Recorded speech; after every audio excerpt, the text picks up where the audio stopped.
어느 교회에서 이제 목사님이 이제 설교를 하고 있었어요. 설교하시면서 이렇게 질문을 던졌어요. 여러분들 중에 미워하는 사람이 하나도 없으신 분이 있으면 손 들어보세요. 여러분 한번 손 드셨네.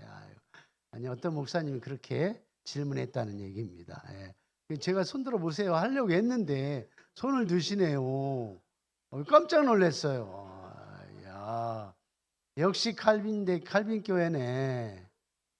예, 근데 역시나 목사님 예상했던 것처럼 손 드는 분이 안 계신 거예요. 그래서 다시 한번 강조해서 여러분 이 회중석에 혹시 평생을 살면서 마음속에 미워하는 분이 한 분도 없는 분, 그런 분 있으면 손 들어보세요 하고 재차 강조해서 말씀을 주셨어요. 근데 저 뒤에서 아까 손을 들어주셨는데 역시 이 교회에서도 저 뒤편에서 한 할아버지가 손을 번쩍 드시는 거예요. 목사님 얼마나 감격스러웠겠어요. 손들 분이 계시겠나 뭐 이런 생각을 했는데 손을 번쩍 드는 거예요. 아니 할아버님 정말 한평생을 살면서 마음속에 미워한 사람이 한 사람도 없으시단 말이죠. 어떻게 그럴 수 있는지 말씀 좀 해주시겠어요? 이렇게 재차 물었어요. 할아버지가 연세가 드셨으니까 그렇게 힘이 왕성하지는 않잖아요. 그래서 힘없는 목소리로 이렇게 조금 주저주저 하시면서 근데 말이야 있긴 있었는데 지금은 다 죽었어. 그러시더래요. 여러분 인생을 살면서 우리 역시 칼빈 교회는 리액션이 좋아. 리액션이 역시 좋아요. 리액션이 좀 없어야 이게 제가 다음 말이 있는데 리액션이 너무 좋아가지고 어쨌든 아주 유쾌하게 설교를 시작할 수 있을 것 같아요. 참 우리가 사람들을 바라보면서 정말 인생의 고난을 이 세상의 모든 고난을 혼자 지고 가는 것 같은 그런 인생을 사는 사람들처럼 보이는 사람들이 없지 않아 있습니다. 사실 어렵죠. 우리의 삶의 정황이라는 게 그렇게 늘 녹록한 건 아니잖아요. 코로나 이후에 경제적으로 침체된 게 언제나 이게 좀 활성화될지 우리 가게에 정말 피부 깊이 와닿을 수 있도록 그렇게 윤택해질까 이런 생각 하잖아요. 물가는 막 고공으로 치솟지 이런 상황들이라는 것이 결국 우리의 삶을 굉장히 곤고하게 만들어 가잖아요. 참 너무나 힘든 시간을 보내고 있습니다. 그렇지만은 우리가 우리들이기 때문에 우리 칼빈 교회이기 때문에 하나님의 은혜가 있고 또 그 하나님의 은혜로 말미암아 우리의 삶이 풍성하게 채워질 거라고 믿습니다. 할렐루야. 그 런던 타임즈에서 가장 행복한 사람에 대한 정의를 독자로부터 요청을 받았어요. 그런데 많은 사람들이 그 요청에 대한 답을 보냈는데 그 중에서 4가지를 선정을 했어요. 이 세상에 가장 행복한 모습이 뭐냐 하는 설문에 대한 답이 왔는데 이런 거였어요. 제가 혹시 이 부분이 요즘에 하도 이게 챗GPT가 AR을 통해서 확인을 많이 하기 때문에 제가 확인을 해봤더니 그대로 나오더라고요. 다행이에요, 참. 첫 번째가 뭐냐면 모래성을 막 장난치는 어린아이들이 모래성을 쌓잖아요.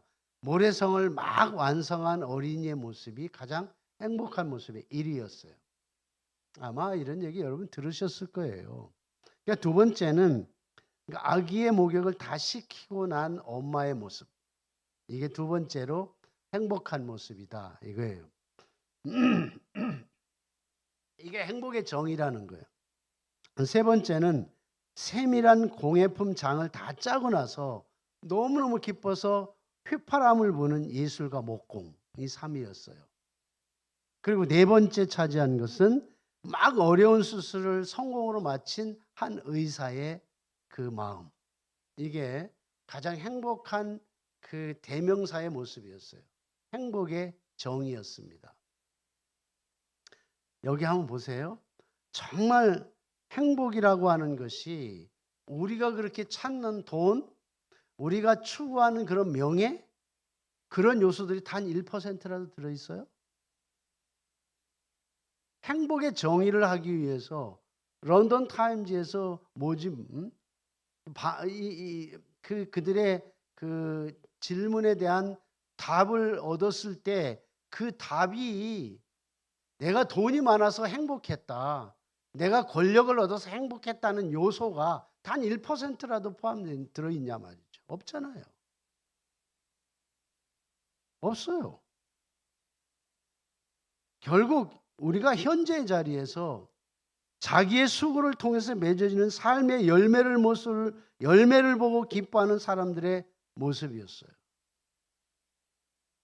저는 여기서 다시 한번 이런 질문을 드리면서 시작을 해볼까 합니다. 이 세상에서 가장 행복한 사람이 누구일까? 우리 많이 인생을 살았잖아요. 대부분이 우리 구성원들이 인생을 많이 산 편이라고 생각이 됩니다. 조금 전에 앞에서 이야기한 내용보다 훨씬 더 행복한 사람이 있어요. 그 사람이 바로 하나님께 인정을 받고 하나님께 사랑을 받은 사람이 최고의 행복자였다. 할 수 있잖아요. 우리 그런 삶 살 수 있잖아요. 돈 때문이라면 살 수 없어요. 권력을 얻어서 얻는 거라면 우리 할 수 없어요. 그게 아니에요. 하나님께 인정받고 사랑받는 자가 최고의 행복자다라고 말할 수 있어요. 할 수 있어요. 우리 그렇게 살아갈 수 있습니다. 오늘 본문에 최고의 행복한 사람이 등장하고 있어요. 하나님께 인정을 받고요, 하나님께 사랑을 받았고요, 그래서 최고의 행복한 삶을 살았던 사람입니다. 그가 실수가 없었던 게 아니에요. 그가 어떤 약한 부분이 없었던 게 아니에요. 그럼에도 불구하고 그렇게 살았어요. 그 사람이 다윗이에요. 다윗이 인생을 살면서 최고의 축복과 인생다운 인생을 살았다면은 그 비결이 뭘까 하는 거예요. 과연 우리도 할 수 있을까? 우리도 그런 삶을 살 수 있을까? 퀘션을 던지면서 우리가 충분히 할 수 있다는 걸 우리는 확증할 수 있는 이 시간이 될 거예요. 어떤 사람이 하나님의 손안에 있는 자, 하나님의 손안에 있는 자예요. 하나님의 손안에 있으면 그 사람은 어떤 상황이 중요한 게 아니에요. 어떤 정황에 있어도, 어떤 위기에 있어도 그게 문제가 되지 않아요. 그 사람은 결단코 행복한 자리에 갈 수 있는 사람이라는 거예요. 이렇게 얘기해요. 오늘 성경에 보면 하나님께서 다윗이 목동이었다는 거예요. 근데 목동을 데려다가 이스라엘의 왕을 삼았다라고 말합니다. 자, 오늘 7절 봐요. 7절입니다. 오늘 읽은 말씀인데, 내 종 다윗에게 이처럼 말하라. 이건 하나님께서 나단에게 하신 말씀이에요. 만군의 여호와께서 이처럼 말씀하시기를, 내가 너를 목장 곧 양떼를 따라다니던 데에서 데려다가 내 백성 이스라엘의 주권자로 삼고 라고 말씀하셨어요. 내가 데려다가 이스라엘의 주권자를 삼고, 이 부분이 우리가 주목해야 될 부분입니다. 데려다가 내가 간 게 아니에요. 능동적으로 간 게 아니라 수동적인 게. 다윗은 수동적이에요. 하나님이 데려다가 이랬어요. 이 데려다가라는 말 자체가 뭐냐면 일부러 그런 말이 있어요. 일부러 조건이 되든 자격이 되든 안 되든 그런 거 따지지 않고 일부러 의도적으로 이런 말이에요. 의도적으로 목적을 가지고 이런 말이에요. 하나님께서 다윗을 의도적으로 일부러 어떤 목적을 가지고 이런 말이에요. 그리고 데려왔다는 거예요. 다윗이 누구였어요? 목동이었죠. 아주 하찮은 사람이었어요. 아주 형편없는 위치에 있었던 사람이었습니다. 이 소셜 스테이션, 사회적 지위 자체가 굉장히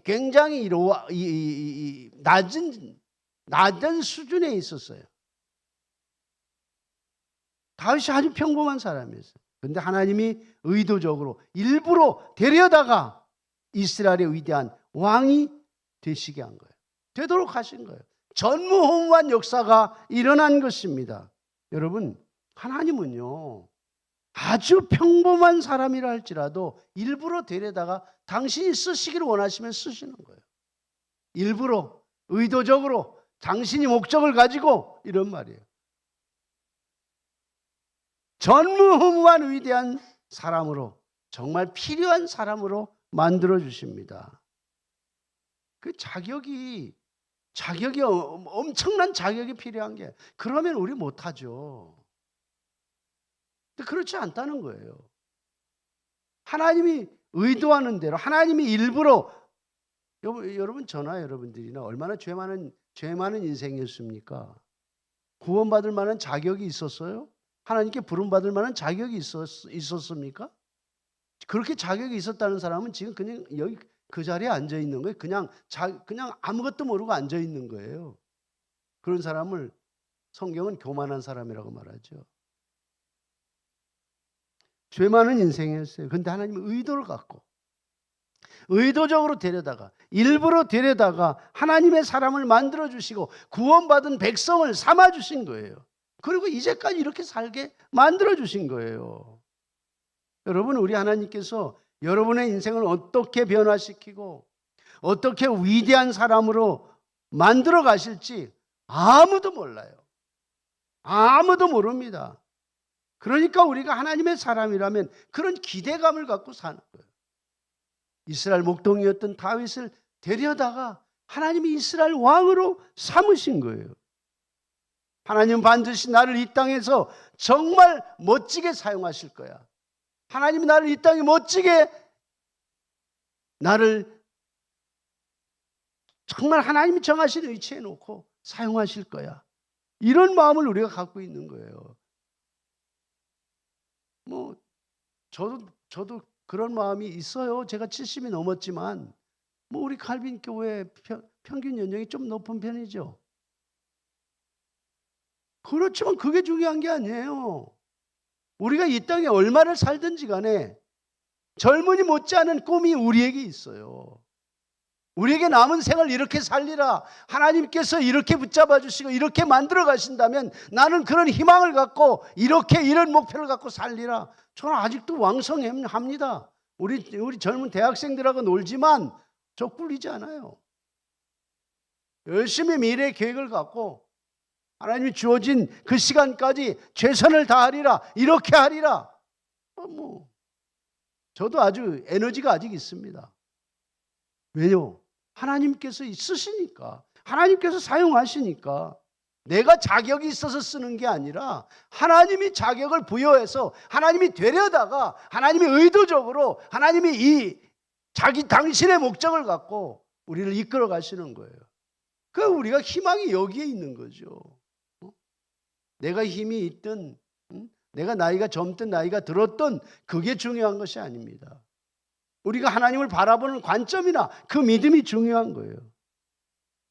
여러분, 우리가 하나님께 기쁨이 되면 우리 하나님은 언제나 우리를 축복으로 채워주십니다. 하나님께 기쁨이 되고 하나님을 기쁘시게 하는 인생이 될 수 있기를 주님의 이름으로 축원합니다. 하나님 손 안에 있으면 행복한 거예요. 할 수 있어요. 저도 하고 여러분도 할 수 있어요. 돈을 한 10억 가져와라 그럼 못해요. 그러나 이거 할 수 있어요. 우리 칼빈 교회 구성원 여러분들은 하나님 손 안에서 삶을 행복하게 살아갈 수 있기를 주님의 이름으로 축원합니다. 또 하나 오늘 성경을 보면 이런 말씀을 했어요. 다윗이 어떻게 행복할 수 있을까? 정말 어떻게 멋진 인생을 살았다라고 말할 수 있을까 하는 거예요. 하나님이 이런 말씀을 하셨어요. 어디로 가든지 항상 함께 하시는 축복이 있다는 거예요. 8절에 보세요. 내가 어디로 가든지 내가 너와 함께 있어 내 모든 대적을 내 앞에서 멸하였은즉 세상에서 존귀한 자들의 이름같이, 세상에서의 존귀한 자들의 이름같이 이름을 내게 만들어 주리라. 하나님이 내게 세상의 존귀한 자들의 이름을 만들어 주리라 그랬어요. 내가 만드는 게 아니에요. 하나님이 만들어 주시겠다는 거예요. 생각나잖아요. 뭐요? 네가 어디로 가든지 내가 너와 함께 있어. 이만 딱 두 가지예요. 하나는 임마누엘, 임마누엘. 하나님이 우리와 함께 가신다는 거죠.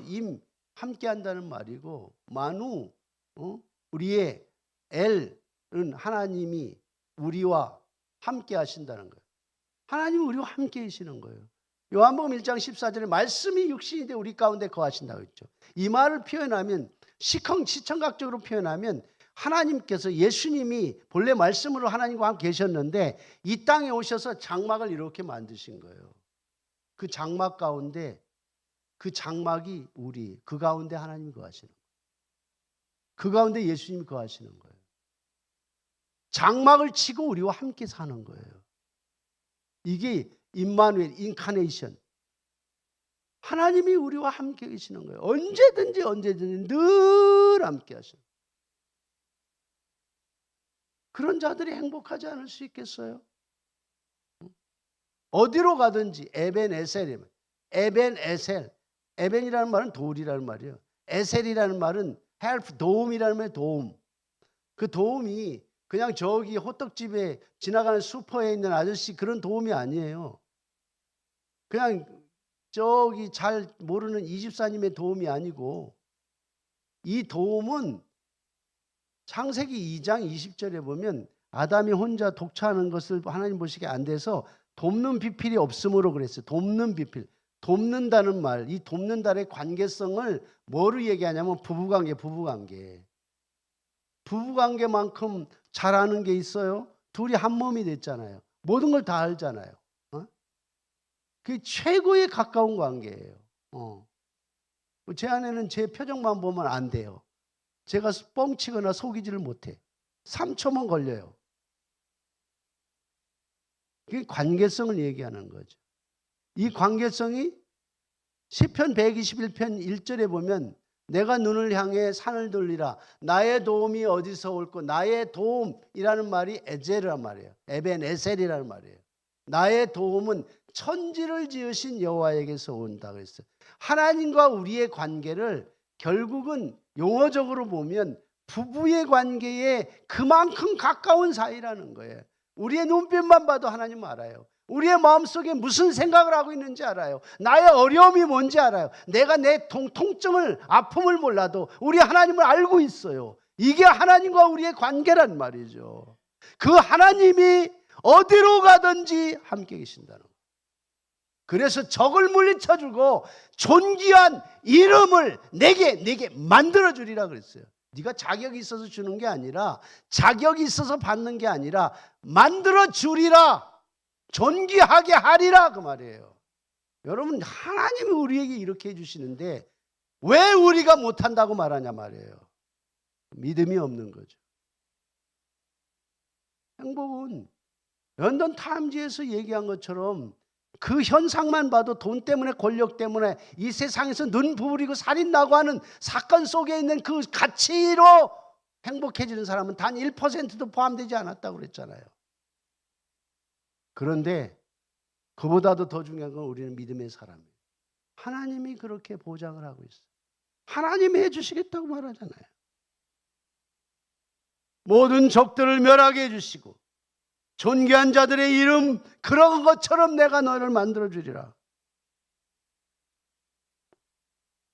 사실 다윗이 어려울 때가 많았어요. 얼마나 어려울 때가 많았습니까? 우리 아내 밧세바를 간음하고 나서도 얼마나 힘들었어요. 자기 아들 압살롬이 왕권을 차지하겠다고 등에 비수를, 아이도벨과 짜가지고 비수를 꼽아서 도망가는 사건이 있었어요. 얼마나 비참했겠어요. 그가 온 세계를 다 차지하고 나서 좀 이젠 태평성대를 이루려고 할 때에 인구조사를 한단 말이에요. 사무엘하 23장 24장에 나와 있는 인구조사를 하고 나서 하나님이 교만하다고 그를 때려잡았어요. 그래서 자기가 사랑하는 백성이 3일 만에 7만 명이 연병 걸려서 죽었어요.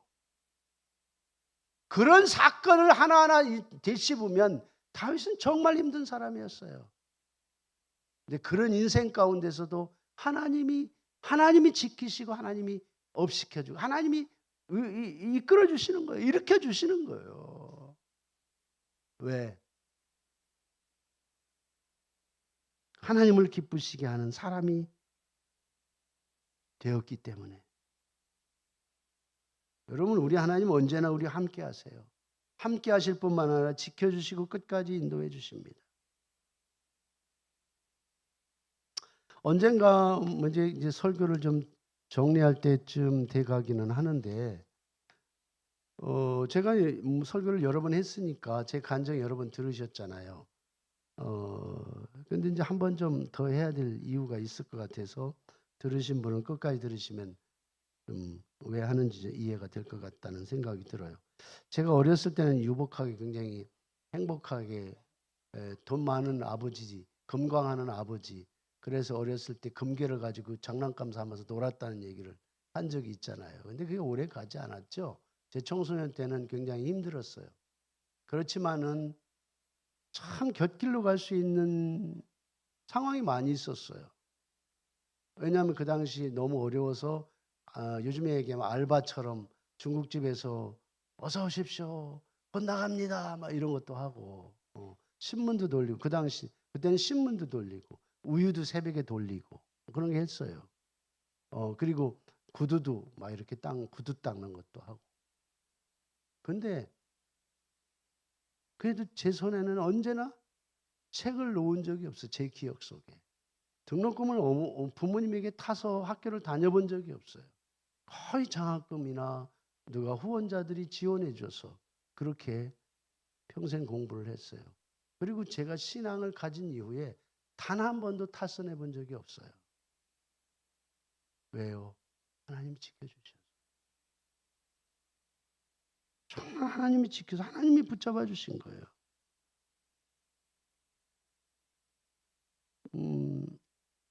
제가 큰 대형 교회에서 심호할 부교육자 부목사로 사역을 할 적에 너무 멀어서 차를 5번 타고 다녔다는 얘기를 한 적이 있었어요. 근데 이제 그 집도 감사하게 살았는데 그 집을 전세비를 배를 올려달라고 그래서 이제 갈 데가 없어서 기도했다는 얘기 드렸죠. 한 주 기도하고 2주 기도하고 한 달을 기도해도 응답이 없어서 이제는 목숨 걸고 이제 기도원에 들어가야 되겠다. 그런데 그날 어느 하나님이 독지가를 보내주셨다는 얘기를 했어요. 그리고 그분이 그 당시 90년대예요. 지금 30년 전도 더 됐습니다. 3천만 원을 얼굴도 모르고 일면식도 없고 이름도 모르는 분이 제게 후원을 해주셔서 제가 하루아침에 한양 입성을 했다고 했어요. 그 당시 영동 아파트가 지금 한 3, 40억 하는 영동 아파트가 8천만 원이면 샀어요. 그래서 3천만 원이면 저는 기억하는데 제 아내는 3,500만 원이래. 그래서 뭐 3,500만 원이면 어떻고 3천만 원이면 어떻고 그분이 저에게 시사를 해주셨어요. 그냥 아무 조건 없이 주셨어요. 아무 조건 없이 차용증 한 장 없이 그냥 주셨어요. 이사 비용까지 100만 원 건져서 주셨어요. 근데 그분이 이제 얼마 전에 그분은 이제 안수 집사님까지 하셨는데 장로를 안 하신다고 하시다. 그 CBMC 회장까지도 하시고 하신 분 훌륭한 분이에요. 할렐루야 교회 다니시는데 그분이 부인께서 저를 어느 날 보자고 그래요. 저를 보자고 해서 만났어요. 만났더니 제가 총장이 됐으니까 갑자기 돈이 필요하다는 거예요. 자기가 돈이 없는 건 아니고 이천에 한 3만 평 사갖고 집도 좋은 고급 주택을 수십 채 지어서 분양도 하고 있는데 지금 이제 이 캐시가 현금이 이렇게 순환이 안 돼서 그러니까 나중에 갚아주겠다고 자기 아들이 당장 돈이 2억이 필요해서 2억을 빌려달라는 거예요. 참 아니, 평생 목사만 한 제가 무슨 돈이 있어요. 그렇지 않아도 한 10년 전에 제 친구 목사한테 이래저래 띠껴가 한 3억은 날린 적이 있는데, 그래서 내가 돈 거래는 죽어도 안 한다 그랬는데, 이제 그렇게 요청이 들어서 제 아내가 그 얘기 듣고 알겠습니다, 기도해 보겠습니다 하고 제 아내가 그 얘기했는데, 돈은 없잖아요. 그래도 제 마음속에 해드려야 됐다는 생각이 드는 거예요. 어떻게 해서라도. 제 아내도 동의하고 흔쾌히 동의하고, 그래서 저희 대학이 신한은행이 거래처니까 신한은행에 얘기를 했더니 재정 신용으로 1억까지 해드릴 수 있다는 거예요. 1억 해주세요. 그리고 1억을 받아가지고 그 집사님에게 그냥 보내드렸어요. 저는 받는다는 생각은 뭐 주시면 받는 거고, 그렇다고 내가 싸워서 받는 일은 없으리라, 그냥 드리는 거다, 이런 생각을 했어요. 왜요? 평생 나는 그 은혜를 잊어버린 적이 없어요. 그게 하나님의 은혜였고, 정말 오고 갈 때 없을 때 뭐 총장이라고 아는 안면도 있는 것도 아니고, 이름 한 번도 걸쳐본 적이 없고, 대화 한 번도 해보지 않은 그분이 내게 지금 제가 생각하니까 30년 전에 그 3, 40억 지금 현재 되는 아파트를 8천만 원에 샀으니까 그 값어치라는 게 얼마인지는 직감할 수 있겠죠. 그런 돈을 개척해 줬는데 저는 평생 잊어본 적이 없어요. 받을 생각도 없이 드렸더니 그분이 얼마나 철저한지 차용증을 만들어 가지고, 그리고 10억이 되는 땅을 근저당을 딱 설정을 해서 그래서 가져왔더라고요. 아마 제가 요청하면 땅도 한 필지 줄 것 같아요. 여기 이천에 가까워요. 가보니까 뭐 대단해요. 저는 하나님이 주시면 받는 것이고, 하나님이 주시지 않으면 난 안 받아도 좋다. 왜? 하나님의 은혜였으니.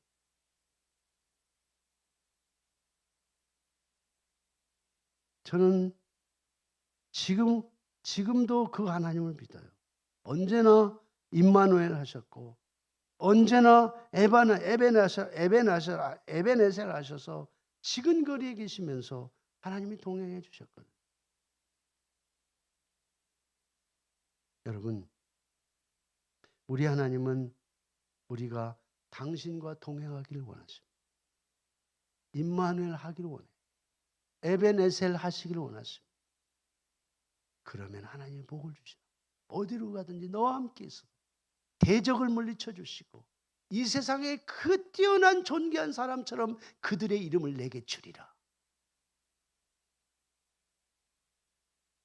이런 사람은요, 행복합니다. 저는 1억 받든 안 받든 관계없어요. 저는 그분에게 그런 도움을 주었다는 게 얼마나 마음속에 기쁨이 되는지 이루 말할 수 없어요. 근데 앞으로는 돈 거래 절대 안 하지, 안 하기. 그거 하면은 상처가 된다더라. 그래서 근데 이거는 그냥 마지막이다. 여러분, 다윗은 언제나 어떻게 하면 하나님께 기쁨이 될까? 이게 초관심이었어요. 하나님의 마음을 읽으려고 했어요. 그래서 하나님은 너는 내 마음에 합한 자야, 이런 뛰어난 별칭을 주셨던 거예요. 골리앗과 싸울 때도 다윗의 관심은 하나님을 능욕한다는 것이었어요. 이 하나님을 능욕하는 이방인이야.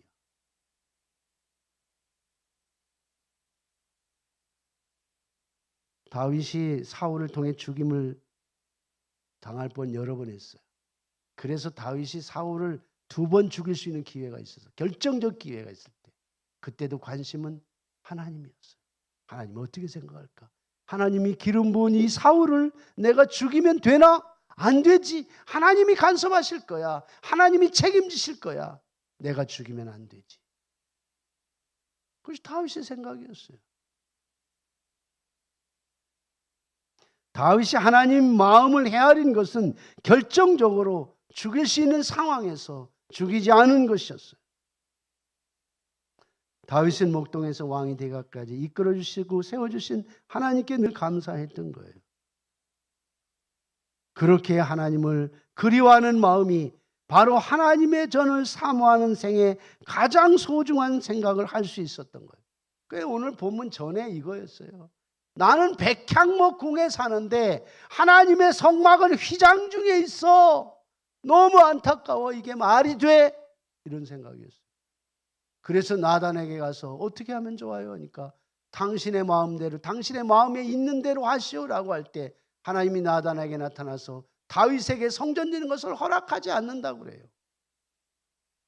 그래서 나단이 다윗에게 가서 그 얘기할 때 그 말을 순종합니다. 저는 한 가지 말씀을 드리고 정리하려고 해요. 여러분 인생에 여러분 스스로 결정하면, 스스로 인생을 결정하면 그 오해가 굉장히 많아져요. 그리고 잘못된 결정을 할 때가 참 많습니다. 그래서 여러분 신앙의 멘토를 꼭 가지라는 말씀을 드리고 싶어요. 요즘은 자기 주관이 너무 강해가지고 목사님을 교회에 와서 예배는 드리는데 목사님을 쉽게 여기는 분들이 참 많은데 그건 신앙인의 태도가 아닙니다. 제가 목회할 때는 우리 교회 성도들은 인생의 향방을 결정할 때 반드시 영적으로 먼저 묻고 결정하세요. 하나님께 기도하고 영적 멘토에게 조언을 꼭 구하시오. 이렇게 말했어요. 영적 멘토는 담임 목사가 돼도 좋고 여러분들이 평소에 존중하는 사람이 돼도 좋지만 영적으로는 여러분들이 섬기는 교회의 목사가 제일 좋습니다. 이렇게 얘기를 했어요.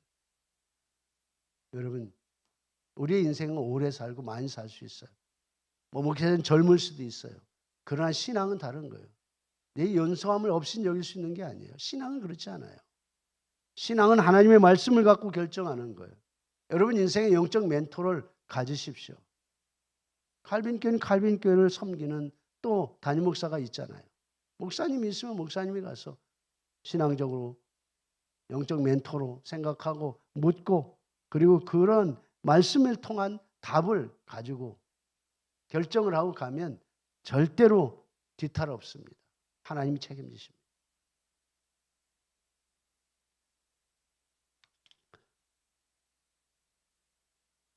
오늘 말씀드린 것처럼 우리 하나님께 붙잡힌 자가 될 때 인생의 행복한 자가 될 수 있고 어디로 가든지 하나님께서 동행하시고 어떤 곳에 있어도 함께 하시는 그 하나님의 축복 속에 있는 자는 그 인생은 어떤 상황 속에서도 행복할 수 있어요.